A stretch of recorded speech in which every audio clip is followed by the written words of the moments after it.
जाएगा, हसार हो जाएगा हमारा। और उससे क्या होगा कि नेगेटिविटी जो होती है ना, मनफी असरात जो होते हैं वो ज़िंदगी के हमारे से दूर रहते हैं। शैतान दूर रहता है, हमें वरगला नहीं सकता। और नेगेटिविटी जो आ के हमारी ज़िंदगियों को ख़राब करती है, तबाह बर्बाद कर देती है, हंसते बसते घरों को व्यूअर्स नेगेटिविटी उजाड़ देती है।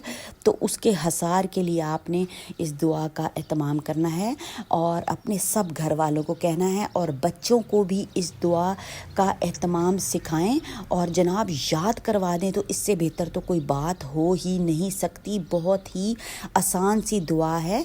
बिस्मिल्लाहिर्रहमानिर्रहीम। दुआ को शुरू करते हैं। अल्लाहुम्मा इन्नी अस्अलुका मिन फज़लिका व रहमतिक। तर्जुमा उससे भी ज़्यादा प्यारा है व्यूअर्स। तर्जुमा में आपको